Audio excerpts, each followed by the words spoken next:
ಅರಣ್ಯಕಾಂಡ ಅಧ್ಯಾಯ 33.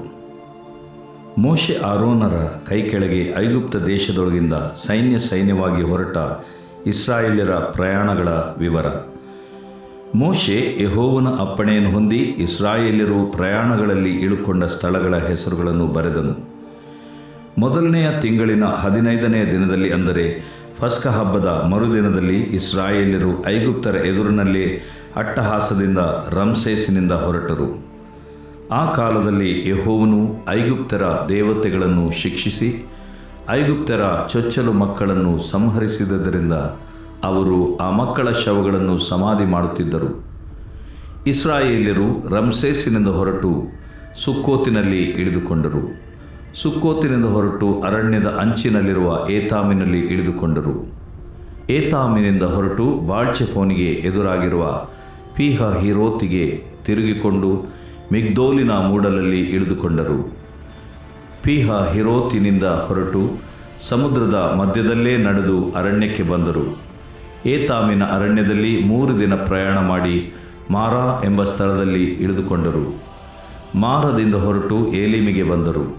ಅಲ್ಲಿ 12 ನೀರಿನ ಒರತೆಗಳು 70 ಖರ್ಜೂರದ ಮರಗಳು ಇದ್ದದರಿಂದ ಅಲ್ಲಿ ಇಳಿದುಕೊಂಡರು. ಏಲೀಮಿನಿಂದ ಹೊರಟು ಕೆಂಪು ಸಮುದ್ರದ ದಡದಲ್ಲಿ ಇಳಿದುಕೊಂಡರು. ಕೆಂಪು ಸಮುದ್ರದಿಂದ ಹೊರಟು ಸೀನ್ ಅರಣ್ಯದಲ್ಲಿ ಇಳಿದುಕೊಂಡರು. ಸೀನ್ ಅರಣ್ಯದಿಂದ ಹೊರಟು ದೊಬ್ಕದಲ್ಲಿ ಇಳಿದುಕೊಂಡರು. ದೊಬ್ಕದಿಂದ ಹೊರಟು ಅಲೂಷಿನಲ್ಲಿ ಇಳಿದುಕೊಂಡರು. ಅಲೂಷಿನಿಂದ ಹೊರಟು ರೆಫೀದೀಮಿನಲ್ಲಿ ಇಳಿದುಕೊಂಡರು. ಅಲ್ಲಿ ಜನರು ಕುಡಿಯುವುದಕ್ಕೆ ನೀರು ಸಿಕ್ಕಲಿಲ್ಲ. ರೆಫೀದೀಮಿನಿಂದ ಹೊರಟು ಸೀನಾಯ್ ಅರಣ್ಯದಲ್ಲಿ ಇಳಿದುಕೊಂಡರು. ಸೀನಾಯ್ ಅರಣ್ಯದಿಂದ ಹೊರಟು ಕಿಬ್ರೋತ್ ಹತಾವದಲ್ಲಿ ಇಳಿದುಕೊಂಡರು. ಕಿಬ್ರೋತ್ ಹತಾವದಿಂದ ಹೊರಟು ಹಚೇರೋತಿನಲ್ಲಿ ಇಳಿದುಕೊಂಡರು. ಹಚೇರೋತಿನಿಂದ ಹೊರಟು ರಿತ್ಮದಲ್ಲಿ ಇಳಿದುಕೊಂಡರು. ರಿತ್ಮದಿಂದ ಹೊರಟು ರಿಮ್ಮೋನ್ ಪೆರೆಚಿನಲ್ಲಿ ಇಳಿದುಕೊಂಡರು. ರಿಮ್ಮೋನ್ ಪೆರೆಚಿನಿಂದ ಹೊರಟು ಲಿಬ್ಮದಲ್ಲಿ ಇಳಿದುಕೊಂಡರು. ಲಿಬ್ಮದಿಂದ ಹೊರಟು ರಿಸ್ಸದಲ್ಲಿ ಇಳಿದುಕೊಂಡರು. ರಿಸ್ಸದಿಂದ ಹೊರಟು ಕೆಹೇಲಾತದಲ್ಲಿ ಇಳಿದುಕೊಂಡರು. ಕೆಹೇಲಾತದಿಂದ ಹೊರಟು ಶೆಫೇರ್ ಬೆಟ್ಟದಲ್ಲಿ ಇಳಿದುಕೊಂಡರು. ಶೆಫೇರ್ ಬೆಟ್ಟದಿಂದ ಹೊರಟು ಹರಾದದಲ್ಲಿ ಇಳಿದುಕೊಂಡರು. ಹರಾದದಿಂದ ಹೊರಟು ಮಕೇಲೋತಿನಲ್ಲಿ ಇಳಿದುಕೊಂಡರು. ಮಕೇಲೋತಿನಿಂದ ಹೊರಟು ತಹತಿನಲ್ಲಿ ಇಳಿದುಕೊಂಡರು. ತಹತಿನಿಂದ ಹೊರಟು ತೆರಹದಲ್ಲಿ ಇಳಿದುಕೊಂಡರು. ತೆರಹದಿಂದ ಹೊರಟು ಮಿತ್ಕದಲ್ಲಿ ಇಳಿದುಕೊಂಡರು. ಮಿತ್ಕದಿಂದ ಹೊರಟು ಹಷ್ಮೋನದಲ್ಲಿ ಇಳಿದುಕೊಂಡರು. ಹಷ್ಮೋನದಿಂದ ಹೊರಟು ಮೋಸೇರೋತಿನಲ್ಲಿ ಇಳಿದುಕೊಂಡರು. ಮೋಸೇರೋತಿನಿಂದ ಹೊರಟು ಬೆನೆಯಾಕಾನಿನಲ್ಲಿ ಇಳಿದುಕೊಂಡರು. ಬೆನೆಯಾಕಾನಿನಿಂದ ಹೊರಟು ಹೋರ ಗಿದ್ಗಾದಿನಲ್ಲಿ ಇಳಿದುಕೊಂಡರು. ಹೋರ ಗಿದ್ಗಾದಿನಿಂದ ಹೊರಟು ಯೊಟ್ಬಾತದಲ್ಲಿ ಇಳಿದುಕೊಂಡರು. ಯೊಟ್ಬಾತದಿಂದ ಹೊರಟು ಅಬ್ರೋನದಲ್ಲಿ ಇಳಿದುಕೊಂಡರು. ಅಬ್ರೋನದಿಂದ ಹೊರಟು ಎಚ್ಯೋನ್ ಗೆಬೆರಿನಲ್ಲಿ ಇಳಿದುಕೊಂಡರು. ಎಚ್ಯೋನ್ ಗೆಬೆರಿನಿಂದ ಹೊರಟು ಚಿನ್ ಅರಣ್ಯದಲ್ಲಿ ಇಳಿದುಕೊಂಡರು. ಅದು ಕಾದೇಶ್. ಕಾದೇಶಿನಿಂದ ಹೊರಟು ಎದೋಮ್ಯರ ದೇಶದ ಅಂಚಿನಲ್ಲಿರುವ ಹೋರ್ ಬೆಟ್ಟದ ಬಳಿಯಲ್ಲಿ ಇಳಿದುಕೊಂಡರು. ಮಹಾಯಾಜಕ ಆರೋನನು ಯೆಹೋವನಿಂದ ಅಪ್ಪಣೆಯನ್ನು ಹೊಂದಿ ಹೋರ್ ಬೆಟ್ಟವನ್ನು ಹತ್ತಿ ಇಸ್ರಾಯೇಲ್ಯರು ಐಗುಪ್ತ ದೇಶದಿಂದ ಹೊರಟ 40ನೆಯ ವರ್ಷದ 5ನೇ ತಿಂಗಳಿನ 1ನೇ ದಿನದಲ್ಲಿ ಅಲ್ಲೇ ಪ್ರಾಣ ಬಿಟ್ಟನು. ಆರೋನನು ಹೋರ್ ಬೆಟ್ಟದಲ್ಲಿ ಸತ್ತಾಗ ಅವನು 123 ವರ್ಷದವನಾಗಿದ್ದನು. ಇಸ್ರಾಯೇಲ್ಯರು ಬರುತ್ತಾರೆಂಬ ವರ್ತಮಾನವನ್ನು ಕಾನಾನ್ ದೇಶದ ದಕ್ಷಿಣ ಪ್ರಾಂತ್ಯದಲ್ಲಿ ವಾಸವಾಗಿದ್ದ ಕಾನಾನ್ಯನಾದ ಅರಾದ್ ಪಟ್ಟಣದ ಅರಸನು ಕೇಳಿದನು. ಇಸ್ರಾಯೇಲ್ಯರು ಹೋರ್ ಬೆಟ್ಟದಿಂದ ಹೊರಟು ಚಲ್ಮೋನದಲ್ಲಿ ಇಳಿದುಕೊಂಡರು. ಚಲ್ಮೋನದಿಂದ ಹೊರಟು ಫೂನೋನಿನಲ್ಲಿ ಇಳಿದುಕೊಂಡರು. ಫೂನೋನಿನಿಂದ ಹೊರಟು ಒಬೋತಿನಲ್ಲಿ ಇಳಿದುಕೊಂಡರು. ಒಬೋತಿನಿಂದ ಹೊರಟು ಮೊವಾಬ್ಯರ ಸರಹದ್ದಿನಲ್ಲಿರುವ ಯೋರ್ದಾನ್ ಹೊಳೆಯ ಆಚೆ ಇರುವ ಇಯ್ಯೀಮಿನಲ್ಲಿ ಇಳಿದುಕೊಂಡರು. ಇಯ್ಯೀಮಿನಿಂದ ಹೊರಟು ದಿಬೋನ್ ಗಾದಿನಲ್ಲಿ ಇಳಿದುಕೊಂಡರು. ದಿಬೋನ್ ಗಾದಿನಿಂದ ಹೊರಟು ಅಲ್ಮೋನ್ ದಿಬ್ಲಾತೈಮಿನಲ್ಲಿ ಇಳಿದುಕೊಂಡರು. ಅಲ್ಮೋನ್ ದಿಬ್ಲಾತೈಮಿನಿಂದ ಹೊರಟು ಅಬಾರಿಂ ಬೆಟ್ಟಗಳಲ್ಲಿರುವ ನೆಬೋವಿನ ಮೂಡಣದಲ್ಲಿ ಇಳಿದುಕೊಂಡರು. ಅಬಾರಿಂ ಬೆಟ್ಟಗಳಿಂದ ಹೊರಟು ಯೆರಿಕೋ ಪಟ್ಟಣದ ಹತ್ತಿರ ಯೋರ್ದಾನ್ ಹೊಳೆಯ ತೀರದಲ್ಲಿ ಮೋವಾಬ್ಯರ ಮೈದಾನದಲ್ಲಿ ಇಳಿದುಕೊಂಡರು. ಅವರು ಮೋವಾಬ್ಯರ ಮೈದಾನದಲ್ಲಿ ಬೇತ್ ಯೆಷೆಮೋತಿನಿಂದ ಅಬೇಲ್ ಶಿಟ್ಟೀಮಿನವರೆಗೂ ಯೋರ್ದಾನ್ ಹೊಳೆಯ ತೀರದಲ್ಲಿ ಇಳಿದುಕೊಂಡರು. ಯೋರ್ದಾನ್ ಹೊಳೆಯ ತೀರದಲ್ಲಿ ಎರಿಕೋ ಪಟ್ಟಣದ ಹತ್ತಿರವಿರುವ ಮೋವಾಬ್ಯರ ಮೈದಾನದಲ್ಲಿ ಯೆಹೋವನು ಮೋಶೆಗೆ ಹೇಳಿದ್ದೇನೆಂದರೆ, ನೀನು ಇಸ್ರಾಯೇಲರಿಗೆ ಹೀಗೆ ಆಜ್ಞಾಪಿಸು, ನೀವು ಯೋರ್ದಾನ್ ಹೊಳೆಯನ್ನು ದಾಟಿ ಕಾನಾನ್ ದೇಶವನ್ನು ಸೇರಿದಾಗ ಆ ದೇಶದ ನಿವಾಸಿಗಳನ್ನೆಲ್ಲ ಹೊರಡಿಸಿಬಿಟ್ಟು ಅವರ ವಿಚಿತ್ರವಾದ ಕಲ್ಲುಗಳನ್ನು, ಲೋಹ ವಿಗ್ರಹಗಳನ್ನು ನಾಶ ಮಾಡಿ ಅವರ ಪೂಜಾ ಸ್ಥಳಗಳನ್ನು ಹಾಳು ಮಾಡಬೇಕು. ನಾನು ನಿಮಗೇ ಆ ದೇಶವನ್ನು ಸ್ವದೇಶವಾಗುವುದಕ್ಕೆ ಕೊಟ್ಟದ್ದರಿಂದ ನೀವು ಅದನ್ನು ಸ್ವಾಧೀನ ಮಾಡಿಕೊಂಡದರಲ್ಲಿ ವಾಸಿಸಬೇಕು. ನೀವು ಚೀಟು ಹಾಕಿ ಆ ದೇಶವನ್ನು ನಿಮ್ಮ ನಿಮ್ಮ ಕುಟುಂಬಗಳೊಳಗೆ ಹಂಚಿಕೊಳ್ಳಬೇಕು. ಹೆಚ್ಚು ಮಂದಿಯುಳ್ಳ ಕುಟುಂಬಕ್ಕೆ ಹೆಚ್ಚಾಗಿಯೂ ಕಡಿಮೆಯಾದ ಕುಟುಂಬಕ್ಕೆ ಕಡಿಮೆಯಾಗಿಯೂ ಸ್ವಾಸ್ಥ್ಯವು ದೊರಕಬೇಕು. ಒಂದೊಂದು ಕುಟುಂಬದ ಚೀಟು ಯಾವ ಯಾವ ಸ್ಥಳವನ್ನು ಸೂಚಿಸುವುದೋ ಆ ಸ್ಥಳದಲ್ಲಿಯೇ ಆ ಕುಟುಂಬದ ಸ್ವಾಸ್ಥ್ಯವಿರಬೇಕು. ಒಂದೊಂದು ಕುಲದ ಕುಟುಂಬಗಳು ಒಂದೇ ಪ್ರದೇಶದಲ್ಲಿರಬೇಕು. ನೀವು ದೇಶದ ನಿವಾಸಿಗಳನ್ನು ಹೊರಡಿಸಿಬಿಡದೆ ಹೋದರೆ ಅವರಲ್ಲಿ ನೀವು ಉಳಿಸಿದವರು ನಿಮಗೆ ಕಣ್ಣು ಚುಚ್ಚುವ ಮುಳ್ಳುಗಳಂತೆಯೂ ಪಕ್ಕೆ ತಿವಿಯುವ ಶೂಲಗಳಂತೆಯೂ ಆಗಿ ನೀವು ವಾಸಿಸುವ ದೇಶದಲ್ಲಿ ನಿಮಗೆ ಕಂಟಕರಾಗಿರುವರು. ಅದಲ್ಲದೆ ನಾನು ಅವರಿಗೆ ಮಾಡ ಯೋಚಿಸಿದಂತೆ ನಿಮಗೇ ಮಾಡುವೆನು. ದೇವರು ಪ್ರೀತಿಸುವ ಪ್ರೀತಿಯ ಬಿಗ್ ಜೆ ಟಿ ವಿ ಪ್ರಿಯ ವೀಕ್ಷಕರಿಗೆ ನಮ್ಮ ಕರ್ತನಾದ ಯೇಸು ಕ್ರಿಸ್ತನ ಹೆಸರಿನಲ್ಲಿ ನಿಮಗೆ ಸ್ವಾಗತ ಬಯಸ್ತೇವೆ. ಬನ್ನಿರಿ, ಇಂದು ದೇವರ ಉತ್ಕೃಷ್ಟವಾದ, ಅಮೂಲ್ಯವಾದ, ನಿತ್ಯವಾದ ವಾಕ್ಯವನ್ನು ಅಧ್ಯಯನ ಮಾಡಿಕೊಳ್ಳೋಣ. ಇಂದಿನ ನಮ್ಮ ಅಧ್ಯಯನ ಅರಣ್ಯಕಾಂಡ 33ನೇ ಅಧ್ಯಾಯ, the book of numbers chapter 33. ಮೋಶೆ ಆರೋನರ ಕೈ ಕೆಳಗೆ ಐಗುಪ್ತ ದೇಶದೊಳಗಿಂದ ಸೈನ್ಯವಾಗಿ ಹೊರಟ ಇಸ್ರಾಯೇಲರ ಪ್ರಯಾಣಗಳ ವಿವರ. ಈಗ ಆರೋನ್ ಇಲ್ಲ. 20ನೇ ಅಧ್ಯಾಯ ಅರಣ್ಯಕಾಂಡದಲ್ಲಿ ಆರೋನ್ ತೀರಿ ಹೋಗಿದ್ದನು. ಆದರೆ ಮೋಶೆ ಆರೋನರ ಒಂದು ನಾಯಕತ್ವದಲ್ಲಿ ದೇವರು ಯಾವ ರೀತಿಯಾಗಿ ಐಗುಪ್ತ ದೇಶದಿಂದ ಸೈನ್ಯವಾಗಿ ಹೊರಟು ಇಸ್ರಾಯೇಲರು ಎಲ್ಲೆಲ್ಲಿ ಪ್ರಯಾಣ ಮಾಡಿದರು ಅಂತ ಹೇಳ್ಬಿಟ್ಟು ನೋಡುವ ಒಂದು ಪಟ್ಟಿ 33ನೇ ಅಧ್ಯಾಯದಲ್ಲಿ ಸುಮಾರು 43 ಸ್ಥಳಗಳಿಗೆ, 40ಕ್ಕಿಂತಲೂ ಹೆಚ್ಚು ಸ್ಥಳಗಳಿಗೆ ಪ್ರಯಾಣ ಮಾಡಿ ದೇವರು ಕರ್ಕೊಂಡು ಬರ್ತಾನೆ. ಅವರ ಹಿಂದೆ ಹೋಗುತ್ತಿದ್ದ ಬಂಡೆ, 1ನೇ ಕೊರಿಂಥ 10ನೇ ಅಧ್ಯಾಯ 4-5 ವಚನ, ಬಂಡೆನೂ ಹಿಂದೆನೇ ಹೋಗ್ತಾ ಇತ್ತಂತೆ. ಆ ಬಂಡೆ ಕ್ರಿಸ್ತನೇ. ಹೌದು, ತಂದೆಯಾದ ದೇವರು, ಪವಿತ್ರಾತ್ಮನಿಗೆ ಸಂಕೇತವಾಗಿರುವಂಥ ಮೇಘಸ್ತಂಭ, ಅಗ್ನಿಸ್ತಂಭ, ಬಂಡೆ ಕ್ರಿಸ್ತನು, ತ್ರಯೇಕ ದೇವರು ಇಸ್ರಾಯೇಲರನ್ನು, ತನ್ನ ಜನರನ್ನು ಕರ್ಕೊಂಡು ಹೋಗ್ತಾ ಗಂಭೀರವಾದ ರೀತಿಯಲ್ಲಿ ಕರ್ಕೊಂಡು ಹೋದನು. 1ನೇ ತಿಂಗಳನ್ನ ಯಾವಾಗ ಅವರು ಸ್ಟಾರ್ಟ್ ಮಾಡಿದ್ರು ಅಂತ ಹೇಳಿದರೆ, 1ನೇ ತಿಂಗಳಿನ 3ನೇ ವಚನ, ಅರಣ್ಯಕಾಂಡ 33:3, ನಂಬರ್ಸ್ 33:3.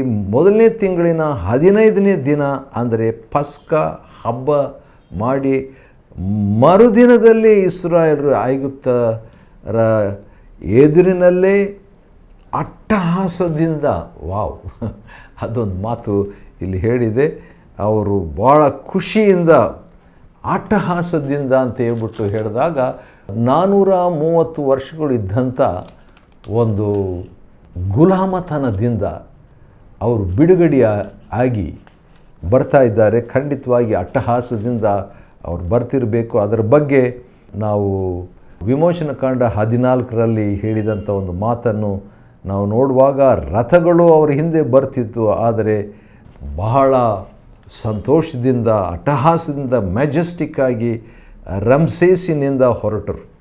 ಆ ಕಾಲದಲ್ಲಿ ದೇವರು, ಯೆಹೋವನು ಐಗುಪ್ತರ ದೇವತೆಗಳನ್ನು ಶಿಕ್ಷಿಸಿ,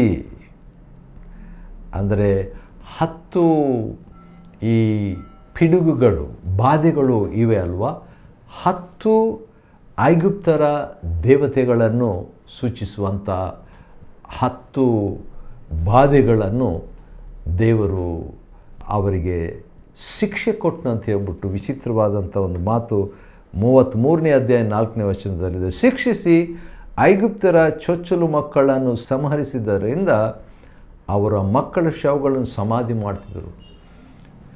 ಒಂದು ಕಡೆ ಐಗುಪ್ತರು ಪ್ರತಿ ಮನೆಗಳಲ್ಲಿ ವಿಶೇಷವಾಗಿ ಚೊಚ್ಚಲು ಮಕ್ಕಳು, ಮೊದಲನೇ ಮಗ ಸತ್ತೋದ, ದೊಡ್ಡ ಮಗು ಸತ್ತೋಯ್ತು ಅಂತ ಹೇಳ್ಬಿಟ್ಟು ಆ ಶವವನ್ನು ದುಃಖದಿಂದ ಸಮಾಧಿ ಮಾಡ್ತಾ ಇದ್ದಂಥ ವೇಳೆಯಲ್ಲಿ ಇಲ್ಲಿ ಈಚೆ ಕಡೆ ಇತ್ತಲಾಗಿ ಐಗುಪ್ತ್ಯರ ಎದುರಿನಲ್ಲೇ, ಹೌದು ಅವ್ರ ಎದುರಿನಲ್ಲೇ ಅಟ್ಟಹಾಸದಿಂದ ಇಸ್ರಾಯೇಲರು ಹೊರಟು ಬರ್ತಾ ಇದ್ದಾರೆ. ಎಲ್ಲೆಲ್ಲಿ ಹೊರಟು ಬಂದರು?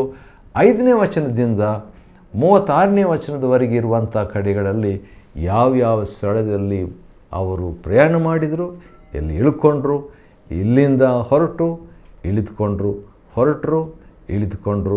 ಹೊರಟರು ಇಂಥ ಸ್ಥಳಕ್ಕೆ ಬಂದರು, ಇಳಿದುಕೊಂಡ್ರು ಅಂತ ಹೇಳ್ಬಿಟ್ಟು ಒಂದು 20-30 ಸಾರಿ ಈ ಒಂದು ಪದ ಬರ್ತದೆ.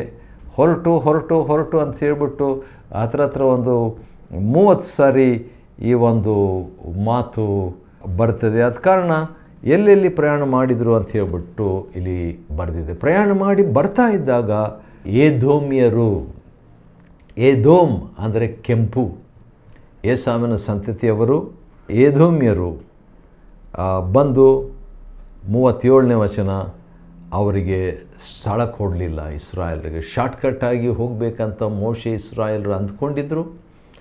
ಆದರೆ ಏದೋಮ್ಯರು ಅವರಿಗೆ ಅವಕಾಶ ಮಾಡಿಕೊಡಲಿಲ್ಲ. ನಾವೇನು ತೊಂದರೆ ಕೊಡೋದಿಲ್ಲ, ನಿಮ್ಮ ದ್ರಾಕ್ಷಿ ಬೇಕಾಗಿಲ್ಲ, ನಿಮ್ಮ ಅಂಜೂರ ಬೇಕಾಗಿಲ್ಲ, ನಿಮ್ಮದು ಹಣ್ಣು ಯಾವ್ದು ಬೇಕಾಗಿಲ್ಲ, ನೀರು ಕೂಡ ತಗೊಳ್ಳೋದಿಲ್ಲ. ಒಂದು ವೇಳೆ ನೀರು ತಗೊಂಡ್ರು ಕೂಡ ನಾವು ಅದಕ್ಕೆ ಬೇಕಾದ ಕ್ರಯ ಕಟ್ಟಿಬಿಡ್ತೇವೆ, ನಾವು ನಿಮ್ಮ ಊರುಗಳಲ್ಲಿ ಹೋಗಲ್ಲ, ರಾಜಮಾರ್ಗ ನೆಟ್ಟಿಗೆ ಹೋಗ್ತೇವೆ ಅಂತ ಹೇಳಿದರು ಕೂಡ, ಎಷ್ಟು ಕನ್ವಿನ್ಸ್ ಮಾಡಿದರೂ ಕೂಡ, ಮೋಶೆ ಕನ್ವಿನ್ಸ್ ಮಾಡಿದರೂ ಕೂಡ ಏದೋಮ್ಯರು ಒಪ್ಕೊಳ್ಳಿಲ್ಲ. ಅದರ ಬಗ್ಗೆ ದೇವರು ಅನಂತರ ಏದೋಮ್ಯರಿಗೆ ಶಿಕ್ಷೆ ಕೊಟ್ಟನು. ಅದರ ಬಗ್ಗೆ ಅನಂತರ ನಾವು ನೋಡಬಹುದು. ಬೇರೆ ಅಧ್ಯಯನಕ್ಕೆ ಬಂದಾಗ ಅಲ್ಲಿ ಏದೋಮ್ಯರ ದೇಶದ ಅಂಚಿನಲ್ಲಿರುವ ಹೋರ್ ಆ ಬೆಟ್ಟಕ್ಕೆ ಬರ್ತಾರೆ. ಹೋರ್ ಅಂದರೆ ಈ ಉನ್ನತ ಅಥವಾ ಪ್ರಮೋಷನ್, ಬಡ್ತಿ ಅಂತ ಹೇಳ್ಬಿಟ್ಟು ಅಲ್ಲಿ ಆರೋನನಿಗೆ ಪ್ರಮೋಷನ್ ಆಗ್ತದೆ. ಪ್ರಮೋಷನ್ ಅಂತ ಹೇಳಿದರೆ ದೇವರ ಬಳಿಗೆ ಹೋಗುವಂಥ ಒಂದು ಅವಕಾಶ. ನೀವು ಊಹಿಸ್ಕೊಳ್ರಿ, ಮೋಶೆ ಮತ್ತು ಆರೋನ ಮಹಾಯಾಜಕ ಆ ಡ್ರೆಸ್ ಹಾಕ್ಕೊಂಡಿದ್ದಾನೆ, ಮತ್ತು ಅವನ ಮಗನಾದ ಎಲ್ಯಾಜಾರನು, ಇವರು ಮೂವರು ಕೂಡ ಆ ಹೋರ್ ಬೆಟ್ಟಕ್ಕೆ ಅಂದರೆ ಉನ್ನತ ಬೆಟ್ಟಕ್ಕೆ ಅಂದರೆ ಪ್ರಮೋಷನ್ ಬಡ್ತಿ ಬೆಟ್ಟಕ್ಕೆ ಹೋಗ್ತಾರೆ.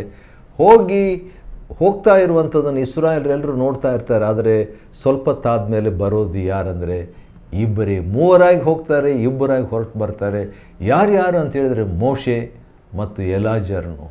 ಆದರೆ ಆರೋನನಲ್ಲಿ ಸತ್ತದ್ರಿಂದ ಅವನಿಗೆ ಸಮಾಧಿ ಮಾಡ್ತಾರೆ. ಆದರೆ ಒಂದು ವಿಚಿತ್ರ, ಆರೋನನ ಮಹಾಯಾಜಕ ವಸ್ತ್ರ ಈಗ ಹೋರ್ ಧರಿಸಿಕೊಂಡು ಹೊಸ ಮಹಾಯಾಜಕನ ಜೊತೆಯಲ್ಲಿ ಬರ್ತಾನೆ. ಅದನ್ನು ನೋಡಿಬಿಟ್ಟು ಇಸ್ರಾಯೇಲರು 30 ದಿನಗಳವರೆಗೆ ದುಃಖಿಸ್ತಾರೆ. ಮತ್ತು ಯಾವಾಗ ಆರೋನು ಸತ್ತನು ಅಂತ ಹೇಳ್ಬಿಟ್ಟು 38ನೇ ವಚನದಲ್ಲಿ 33ನೇ ಅಧ್ಯಾಯ ಅರಣ್ಯಕಾಂಡ 38ರಲ್ಲಿದೆ. ಅದೇನೆಂದರೆ ಇಸ್ರಾಯೇಲರು ಐಗುಪ್ತ ದೇಶದಿಂದ ಹೊರಟ 40ನೇ ವರ್ಷದ 5ನೇ ತಿಂಗಳಿನ ಮೊದಲನೇ ದಿನದಲ್ಲಿ ಆರೋನನು ಪ್ರಾಣ ಬಿಟ್ಟನು. ಎಷ್ಟು ವಯಸ್ಸಾಗಿರ್ಬೋದು ಆರೋನಿಗೆ? ಆರೋನನು ಹೋರ್ ಬೆಟ್ಟದಲ್ಲಿ ಸತ್ತಾಗ 39ನೇ ವಚನ, ಅರಣ್ಯಕಾಂಡ 33-39ನೇ ವಚನ, 123 ವರ್ಷದವನಾಗಿದ್ದನು. ಅದಾದ ನಂತರ ಮುಂದೆ ಬರ್ತಾರೆ, ಪ್ರಯಾಣ ಸಾಗಿಸ್ತಾರೆ. ಇದು ಆಗಿದ್ದನ್ನು ಇಲ್ಲಿ ಮತ್ತೆ ಸ್ವಲ್ಪ ಫ್ಲ್ಯಾಶ್ ಬ್ಯಾಕ್ ಥರ ಹಿಂದಿರುಗಿ ಕೊಡಲಾಗಿದೆ. ಅರಾದ್ ಪಟ್ಟಣದ ಅರಸನು ಕೆಲವರನ್ನು ಹಿಂಸೆ ಪಡಿಸಿ ಅಥವಾ ಸೆರೆ ಹಿಡಿತಾನೆ. ಅರಾದ್ ಎಂಬ ಇದು ಎರಡನೇದಾಗಿ ಅರಾದ್ ಎಂಬ ಹೆಸರಿನ ಅರ್ಥ ದೇಶ ಭ್ರಷ್ಟತೆ ಅಂತ ಹೇಳ್ಬಿಟ್ಟು ಅಂಥ ಒಂದು ಊರಿನ ಹೆಸರು.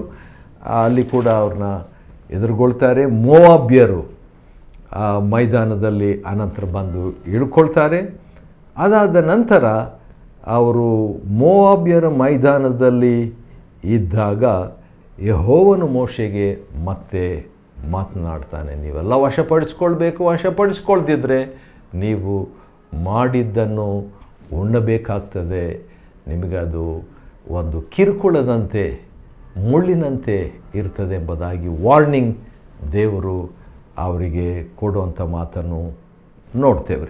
ಈ ರೀತಿಯಾಗಿ 33ನೇ ಅಧ್ಯಾಯ ಮುಗಿಯುತ್ತದೆ. 33ನೇ ಅಧ್ಯಾಯವನ್ನು ಅರಣ್ಯಕಾಂಡದಲ್ಲಿ ನಾವು ಅಧ್ಯಯನ ಮಾಡಿಕೊಳ್ಳುವಂತೆ ದೇವರು ಕೊಟ್ಟ ಕೃಪೆಗಾಗಿ ದೇವರಿಗೆ ಸ್ತೋತ್ರವಾಗಲಿ. ದೇವರು ನಿಮ್ಮನ್ನು ಆಶೀರ್ವದಿಸಲಿ.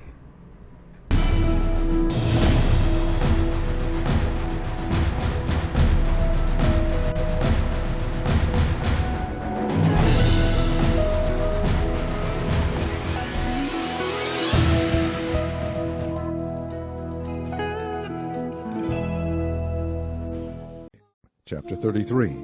These are the journeys of the children of Israel, which went forth out of the land of Egypt, with their names under the hand of Moses and Aaron. And Moses wrote their goings out according to their journeys by the commandment of the Lord, and these are their journeys according to their goings out. And they departed from Ramses in the first month, on the 15th day of the first month. On the morrow after the Passover, the children of Israel went out with an high hand in the sight of all the Egyptians. For the Egyptians buried all their firstborn, which the Lord had smitten among them. Upon their gods also the Lord executed judgments. And the children of Israel removed from Ramses and pitched in Succoth. And they departed from Succoth and pitched in Etham, which is in the edge of the wilderness. And they removed from Etham and turned again unto Pihahiroth, which is before Baal-zephon, and they pitched before Migdal. And they departed from before Pihahiroth, and passed through the midst of the sea into the wilderness, and went 3 days' journey in the wilderness of Etham, and pitched in Marah. And they removed from Marah, and came unto Elim. And in Elim were 12 fountains of water, and 70 palm trees, and they pitched there. And they removed from Elim, and encamped by the Red Sea. And they removed from the Red Sea, and encamped in the wilderness of Sin. And they took their journey out of the wilderness of Sin, and encamped in Dophkah. And they departed from Dophkah, and encamped in Alush. And they removed from Alush, and encamped in Rephidim, where was no water for the people to drink. And they departed from Rephidim, and pitched in the wilderness of Sinai. And they removed from the desert of Sinai, and pitched at Kibroth Hattaavah. And they departed from Kibroth Hattaavah, and encamped in Hazeroth. And they departed from Hazeroth, and pitched in Rithmah. And they departed from Rithmah, and pitched in Rimmon Perez. And they departed from Rimmon Perez, and pitched in Libnah. And they removed from Libnah, and pitched in Risa. And they journeyed from Risa, and pitched in Kehelatha. And they went from Kehelatha, and pitched in Mount Shapher. And they removed from Mount Shapher, and camped in Haredah. And they removed from Haredah, and pitched in Macheloth. And they removed from Macheloth, and encamped at Tahath. And they departed from Tahath, and pitched at Tara. And they removed from Tara, and pitched at Mithkah. And they went from Mithkah, and pitched at Hashmonah. And they departed from Hashmonah, and encamped at Moseroth. And they departed from Moseroth, and pitched at Bene-Jaakan. And they removed from Bene-Jaakan, and encamped at Horhagidgad. And went from Horhagidgad, and pitched at Jotbathah. And they removed from Jotbathah, and encamped at Ebronah. And they departed from Ebronah, and camped at Ezion-Geber. And they removed from Ezion-Geber, and pitched in the wilderness of Zin, which is Kadesh. And they removed from Kadesh, and pitched in Mount Hor, in the edge of the land of Edom. And Aaron the priest went up into Mount Hor at the commandment of the Lord, and died there in the 40th year after the children of Israel were come out of the land of Egypt, in the 1st day of the 5th month. And Aaron was 123 years old when he died in Mount Hor. And King Arad the Canaanite, which dwelt in the south in the land of Canaan, heard of the coming of the children of Israel. And they departed from Mount Hor, and pitched at Zalmanah. And they departed from Zalmanah, and pitched in Punan. And they departed from Punan, and pitched at Oboth. And they departed from Oboth, and pitched at Ijeabarim, in the border of Moab. And they departed from Eim, and pitched in Dibongad. And they removed from Dibongad, and encamped in Almon-Diblathaim. And they removed from Almon-Diblathaim, and pitched in the mountains of Abarim. before Nabal. And they departed from the mountains of Abarim, and pitched in the plains of Moab by Jordan near Jericho. And they pitched by Jordan from Beth Jeshimoth even unto Abel Shittim in the plains of Moab. And the Lord spake unto Moses in the plains of Moab by Jordan near Jericho, saying, Speak unto the children of Israel, and say unto them, When ye are passed over Jordan into the land of Canaan, then ye shall drive out all the inhabitants of the land from before you, and destroy all their pictures, and destroy all their molten images, and quite pluck down all their high places. And ye shall dispossess the inhabitants of the land, and dwell therein, for I have given you the land to possess it. And ye shall divide the land by lot for an inheritance among your families. And to the more ye shall give the more inheritance, and to the fewer ye shall give the less inheritance. Every man's inheritance shall be in the place where his lot falleth. According to the tribes of your fathers ye shall inherit. But if ye will not drive out the inhabitants of the land from before you, then it shall come to pass that those which ye let remain of them shall be pricks in your eyes, and thorns in your sides, and shall vex you in the land wherein ye dwell. Moreover, it shall come to pass that I shall do unto you as I thought to do unto them.